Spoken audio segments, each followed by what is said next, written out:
oi pessoal, sejam todos bem-vindos, todos possam se sentir muito bem aqui conosco. Estamos muito felizes em mais uma vez podermos estudar, aprender, conversar sobre a palavra do Senhor. Hoje nós vamos falar um pouquinho sobre o selo de Deus e a marca da besta.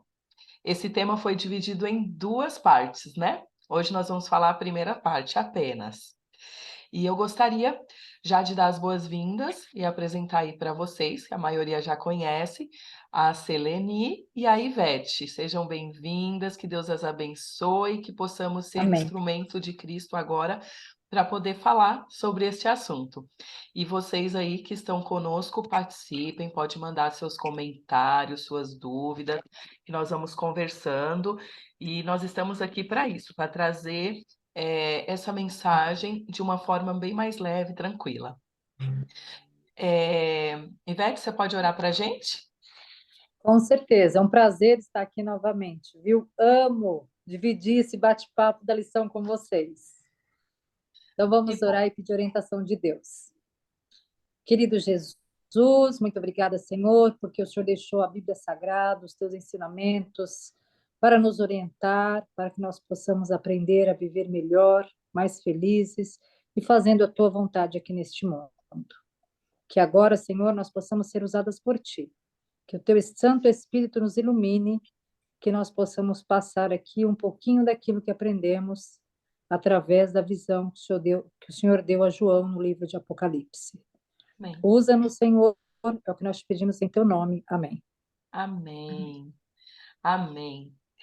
Bom, o nosso verso hoje está em Apocalipse 7, nos versículos 2 e 3, que diz: é uma visão, né, de João, ele diz assim: Eu vi outro anjo subir do lado do sol nascente e que tinha o selo de Deus vivo. E clamou com grande voz aos quatro anjos, a quem fora dado o poder de danificar a terra e o mar, dizendo: Não danifiqueis a terra, nem o mar, nem as árvores, até que hajamos selado nas suas testas os servos do nosso Deus. Bom, aí nós vamos falar um pouquinho sobre as questões fundamentais, né, do grande conflito entre Cristo e Satanás, e essas questões elas vão se concentrar aí entre lealdade, autoridade e adoração. Nós vamos explorar bastante esse tema, e eu gostaria, Ivete, que você iniciasse aí conosco, falando um pouquinho sobre essas mensagens, que é o tema desse trimestre, né, as três mensagens angélicas, e que Uhum. você me falasse assim para nós quais são essas três mensagens, de uma forma bem clara, qual que é a primeira, a segunda e a terceira mensagem. Sabe que uma vez eu tentei estudar e tentei entender certinho o que que era, porque eu falo assim, meu pensamento, né? Nós que aguardamos a volta de Cristo, nós temos que entender muito bem quais são essas mensagens dos três anjos. Que mensagem é essa? Eu acho que isso deve ser um assunto, um tema que a gente tem que estar assim o tempo todo na ponta da língua. E essa lição ela veio assim para nos dar essa clareza. Fala para a gente aí quais são essas mensagens. Você está certíssima, Débora. É um pastor que veio fazer uma semana de oração em nossa igreja, ele contou que um missionário, um jovem, decidiu ser missionário no exterior. E ele foi, então, com o passaporte dele, buscar o visto e tal. Chegou lá na embaixada, lá, o rapaz perguntou por que que ele queria ser missionário no exterior. Ele disse, porque eu sou adventista, eu prego a volta de Jesus, Jesus está voltando e eu anseio em fazer isso. Aí o rapaz perguntou para ele, o militar: Muito bem, eu queria que você me descrevesse as três mensagens angélicas. Infelizmente, aquele jovem não sabia. O visto dele foi negado. Essa é uma história verídica. Eu não sei se aquele militar era um adventista, se ele tinha algum parentesco adventista, mas alguma coisa do livro do Apocalipse, com certeza ele sabia, né? Para fazer essa pergunta. Então, nós estamos estudando nessa temporada um livro que aparentemente as pessoas acham que é difícil, mas ele só precisa ser estudado.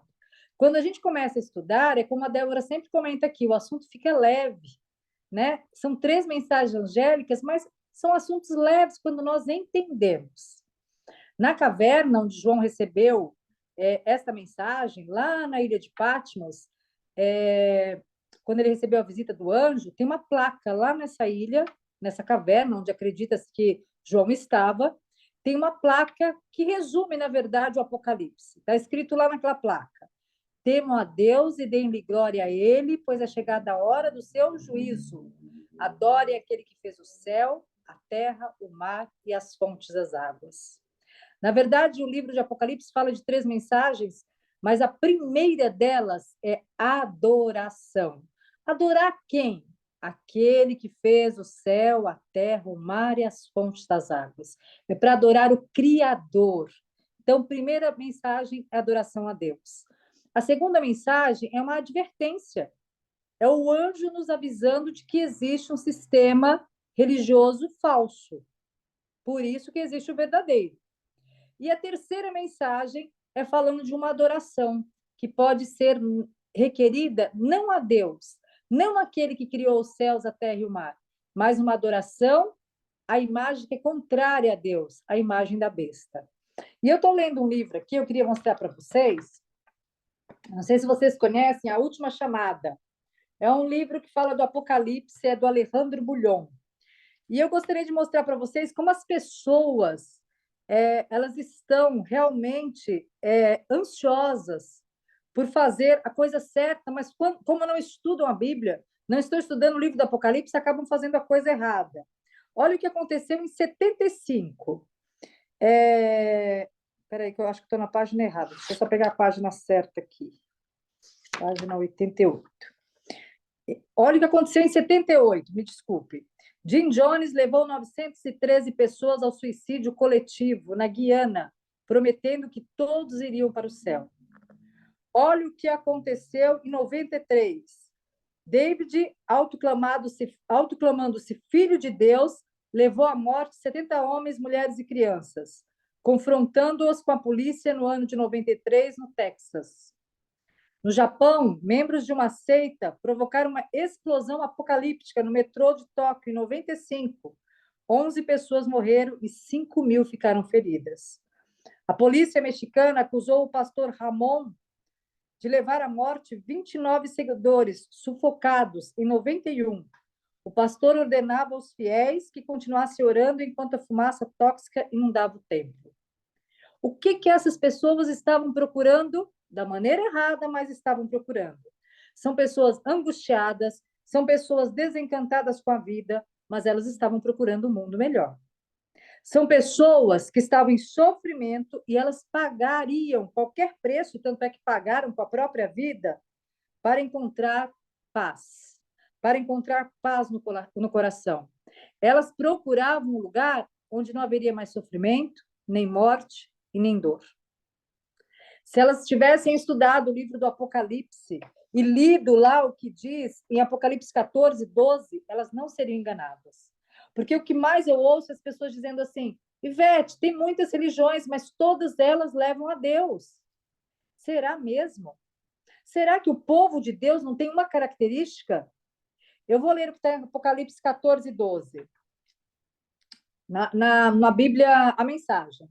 Enquanto isso, os santos, com fervorosa paciência, guardavam os mandamentos de Deus, permanecendo fiéis a Jesus. Então, o povo de Deus sempre existiu, mas ele tem uma característica: ele guarda os mandamentos de Deus. O que essas pessoas estavam buscando eram invenções de homens, tradições do anticristo, mas a Bíblia diz que o verdadeiro povo de Deus guarda os seus mandamentos. E eu vou dizer uma coisa para vocês: o povo de Deus sempre existiu. Sempre Deus teve o seu povo aqui na Terra. Sempre ele teve, digamos assim, uma igreja, entre aspas, né? Formada pelos seus filhos. Sabe quem eram? Os que obedeciam suas leis. Vamos voltar um pouquinho lá no Gênesis, lá no princípio. Caim e Abel. Deus pediu que eles oferecessem um sacrifício. Caim ofereceu um sacrifício? Sim. Abel também ofereceu um sacrifício? Sim. E aonde está a diferença? Na obediência. Abel fez exatamente como Deus mandou, como Deus pediu. Caim, ele não foi contra Deus, só que ele fez do jeito que ele achou que era o melhor. Ele fez do jeito que ele acreditava que devia ser. Ele fez do seu jeito, do jeito humano. Então, ele também ofereceu sacrifício, mas não obedeceu como Deus havia pedido. Então, isso é muito triste. O povo de Deus obedece ao que Deus pede. E Jesus mesmo disse: aqueles que me amam, guardam os meus mandamentos. Então, fica claro isso, né? As características do povo de Deus. Diga, Débora, você quer falar alguma coisa? Muito bom, maravilhoso. Foi tudo muito claro, né? E assim, eu diria resumidamente que o justo ele viverá pela fé. Vai ser isso que acontece Mas a desde fé em os, quem? em Cristo. E quando a fé em Cristo ela é exercida, você faz o quê? Você guarda os mandamentos. Existem Alice, apenas dois lados. Ou você está com Deus ou você não está com Ele. Não exatamente. É tem porque meio aqui vem termo. falando que nós temos que ter a fé em Jesus e a fé de Jesus. Ivete, Exato. mas tem diferença da fé em Jesus e da fé de Jesus? Tem. Total. Quando Jesus estava na cruz, quando ele se sentiu ali sozinho, quando aquele lado humano, né, ele se sentiu assim distante de Deus, o que o manteve firme foi essa fé, essa conexão que ele tinha com o Pai. E a Bíblia diz que no final dos tempos nós vamos ter dias difíceis também, nós já estamos tendo. Nós precisamos desta fé que Jesus teve em Deus. É a fé de Jesus, não é só a fé nele. É a mesma fé que ele teve em Deus que o habilitou a permanecer firme na cruz. Ele confiou no Pai, mesmo se sentindo sozinho, e por isso que ele não veio a cair. Nós também devemos ter esta fé, a fé de Jesus. Confiar quando nós estamos assim, sem nada para acreditar. Quando você não tem nada para se agarrar, se agarre na fé de Jesus. Os fiéis aprendem a viver pela fé todos os dias, como você bem disse, Débora. Tempos difíceis, dias bons, dias ruins, mas nós nos apegamos a Jesus. E aí nós falamos, como Paulo falou, né? A tua graça me basta. Amém. Amém. Isso mesmo. E quando a gente exerce essa fé, a gente guarda os mandamentos de Deus. A gente vai ser obediente, né? Nós Exatamente. somos obedientes a Deus. Como você bem disse aí, sobre a diferença de Caim e Abel, ambos ofereceram sacrifício a Deus, mas apenas um obedeceram a Deus, de fato. Verdade. E agora, Selene, nos ajuda a falar um pouquinho sobre isso, que não tem meio termo, ou é um, ou você está com Deus, ou você não está. E tem mais, o clímax da guerra de Satanás contra Deus envolve o quarto mandamento e tem a perseguição. Fala pra gente um pouquinho mais sobre isso, Seleni. É pena que a gente tem, assim, minutos, né, para esclarecer, porque é um assunto muito denso, é algo que exige bastante atenção, como vocês já falaram antes, né, muito conhecimento. Algo que a gente precisa organizar dentro da gente, porque são muitos detalhes, né? Sim, Mas quando você traz, Débora, essa questão da obediência, né? Justamente com essa coisa do não tem meio termo, isso traz para a gente a situação do sábado, né? A situação da obediência e a situação da perseguição. Quando a gente pensa no exemplo de Caim e Abel, a gente pensar na obediência é mais ou menos como a gente pensar assim, olha, estou doente e uma de vocês pode ir lá me ajudar. E aí eu falo assim, vamos supor que foi a Ivete que foi lá me ajudar na minha casa e eu estou lá doente. Aí eu falo assim, Ivete, você pode me ajudar com a louça, né? Precisava que a louça fosse lavada, porque depois vai chegar alguém, vai fazer a comida e se a louça estiver suja vai ficar bem desconfortável.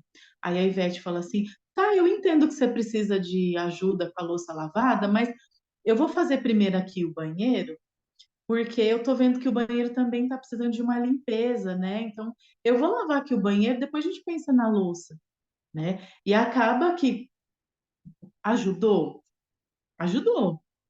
Só que ajudou naquilo que eu realmente precisava? Não. E a obediência a Deus é exatamente isso, né? É a gente pensar sobre o que foi que Deus pediu.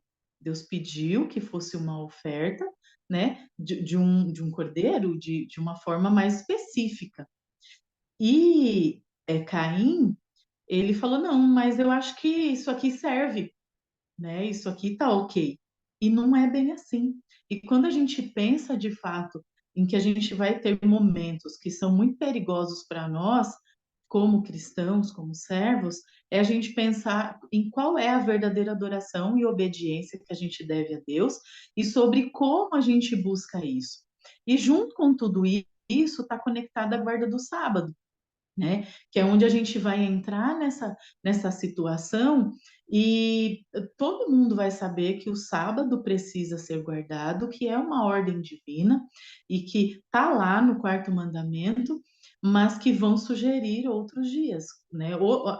Aliás, há um tempo, conversando com uma pessoa, a pessoa disse assim: eu sou de uma determinada religião, a gente entende sim que precisa guardar um dia para Deus, que ele precisa de adoração, enfim, mas a gente que escolhe, né? Então eu acho que é sexta-feira, eu vou lá na sexta-feira e guardo a sexta-feira e dedico a Deus. Ok, a gente dedicar os nossos dias a Deus, isso é realmente importante. Mas Deus diz do sábado, né? Que o sábado é uma forma de aliança. E alianças, elas são muito específicas, né? Eu tenho meu marido, eu não formo aliança com outras pessoas. A aliança que eu tenho é com o meu marido. E a nossa forma de servir era exatamente assim. Quando a gente entende que Deus tem formas específicas de trabalhar e que a gente vai ser ok quando a gente atender a essas formas específicas, é onde a gente vai entrar nesse momento que se refere à perseguição é, com mais clareza, com mais atitude, né? E, sobretudo, o exercício da fé. Por quê? Porque quando eu conheço o sistema de Deus, quando eu conheço o sistema da forma que ele trabalha, eu entendo o que eu preciso fazer, né? E aí a gente entra também na perseguição religiosa, que é justamente essa questão da gente entender que nós vamos estar numa condição onde vai ser assim muito contrária àquilo que é de fato o que Deus tem para nós, o que ele tem pedido. E quando a gente encontra tudo isso, indo contra alguém, contra algumas ideologias, contra um sistema, a gente acaba sendo perseguido porque a gente vai ser culpado das coisas que acontecerão aí pelo mundo afora e que já começaram a acontecer, porque a nossa sociedade está caminhando para isso. Inclusive, sobre essa questão do sistema do poder político religioso, né? É, eu achei até interessante que fala aqui, né, dos sinais da besta, por exemplo, a questão da gente estar inserido no sistema econômico, de não estar. E aí fala assim, olha, na lição mesmo, né? A perseguição começará com sanções econômicas, para que ninguém possa comprar ou vender a menos que tenha a marca. Quando a gente pensa numa marca, é o quê? É como se fosse um cartão que te desse acesso, né, a tudo isso.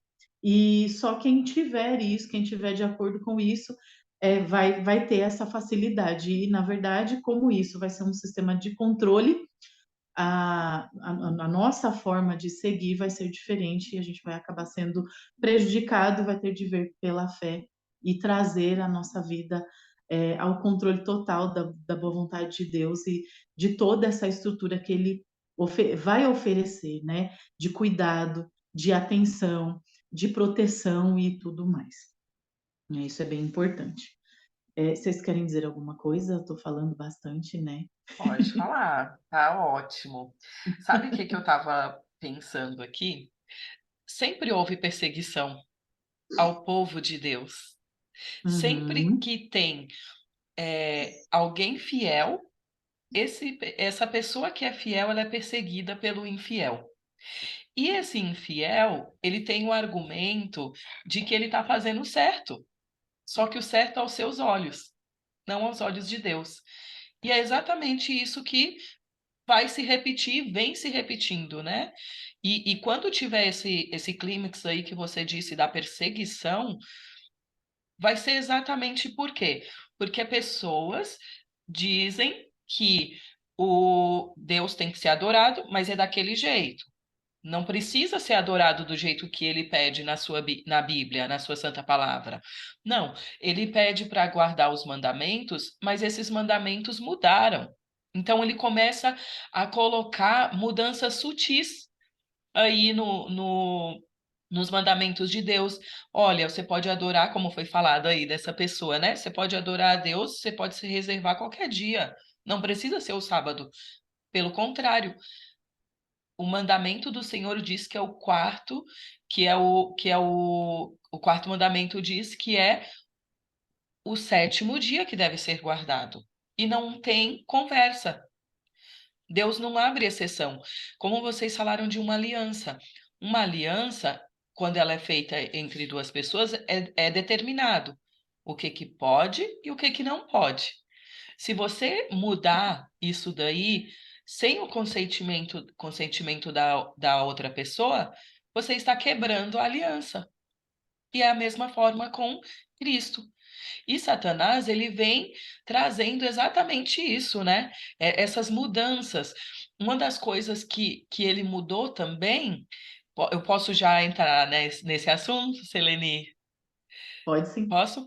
Outra coisa que ele já mudou também foi a questão de mediação, que um ser humano pode perdoar pecados. Então, se você for ver, um ser humano não pode perdoar pecados. Você não deve confessar os seus pecados a um ser humano que é pecador também, porque o único que é digno para isso foi Jesus. É Jesus. Porque Jesus é o único que não pecou e também é homem.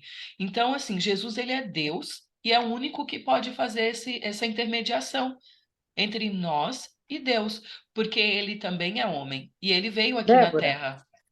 posso Pode ler um verso falar? bíblico que comprova tudo que você está falando aí? Pode, É claro. segundo Timóteo 2,5. Diz assim, olha, nós aprendemos que existe um Deus, apenas um, e um sacerdote mediador entre Deus e nós, Jesus. Então, eu acho que este verso fecha com chave de ouro. Entre eu e Deus só existe um mediador. E a gente usa muito esse texto aqui no estudo bíblico, né? Quando a gente está estudando a Bíblia. Quem pode intermediar? Só Jesus. Ele pode. Por que, que só ele? Por que, que não pode ser a Virgem Maria? Apesar de ter sido a mãe de Jesus, uma mulher muito consagrada, como você mesmo disse, ela era humana. E mais do que isso, Jesus pode ir ao Pai e mediar entre eu e Deus, entre mim e Deus, porque Sim, ele diz assim: Senhor, eu já fui humano, eu sei o que a Ivete está passando. Eu sei, olha, a Ivete está aqui clamando porque ela foi traída, ela foi enganada. Eu sei o que é ser traído, eu sei o que é ser enganado. Então, Jesus, ele faz essa mediação porque ele passou por o que nós estamos passando aqui na Terra, por as aflições. Então, ele pode sentir o que nós estamos sentindo e ele sim vai interceder ao Pai. exato. Assim, Deus, ele é muito sábio, né? E Satanás é invejoso. Uma das coisas que ele uma das marcas, né, que distintivas assim do poder da besta é o quê? É a arrogância e blasfêmia. E aí, quando ele quer adoração, quando ele tira o sábado, ele muda o sábado, ele está mudando toda a questão de adoração, porque quando você esquece do sábado, você esquece quem é o Criador, você esquece quem é o Deus, você esquece de tudo. Isso. Quando você coloca um ser humano para fazer essa mediação entre outro ser humano e Deus, você também está tomando o lugar de Deus. Então, Satanás, ele é arrogante, ele comete a blasfêmia e ele ainda é atrevido, porque ele coloca se coloca realmente no lugar de Deus. E é onde nós precisamos estar atentos, porque, se possível, até os próprios eleitos ao céu vão ser enganados. Então, tá aí a importância de nós entendermos tudo isso. Foi um tema assim maravilhoso, como nós já falamos, falar dessa forma se torna leve e fica muito claro. E uma das coisas que eu gostaria assim para a gente encerrar essa nossa conversa aqui, é rapidinho, né? Mas é tão gostoso que passa bem rápido, que, resumindo o que nós falamos, são 3 mensagens que Deus chama todos para adorá-lo. É a mensagem do primeiro anjo. A segunda, que Deus está nos advertindo sobre um falso sistema religioso, que aí ele coloca tradições humanas, leis humanas, e assim vai, e muda as leis de A Deus, né? Débora deu uma travada. Débora, repete o que você Voltou. acabou de dizer. Voltou? Então vamos lá. Você. Retomando. Deus chama todos para Deus chama a todos para adorá-lo. Depois ele adverte sobre um falso sistema religioso, que é onde tem a adoração, leis humanas no lugar da lei de Deus. Ele já nos avisa. E ele também fala sobre a marca da besta, que é quando a pessoa ela aceita e pratica na testa e nas mãos, né? Que a gente diz. Ela aceitou aquilo, aquela mensagem errada, e ainda pratica. A pessoa que aceitar essa mensagem errada e praticar, ela vai estar com a marca da besta. Então, nós precisamos entender esses mandamentos de Deus para que a gente faça o que é correto. E aí nós Débora, fazemos posso um só falar de chamado uma que numerologia vai, bíblica? que vai encerrar aqui o nosso vídeo, Transmissão. a nossa transmissão aqui. Então, nós precisamos decidir de que lado nós estamos. Se é do lado de Deus ou se é do lado da besta. Não tem para onde ir. E que você tome essa decisão do lado de Cristo, do lado certo. Selene, você pode fazer oração para a gente? Sim. Oremos então. Querido Deus e bom Pai, nós estamos na Tua presença porque nós queremos mais saber a cada dia e praticar do Teu amor e da Tua misericórdia. Obrigada, Senhor, por nos ensinar o caminho que devemos seguir para estarmos no céu.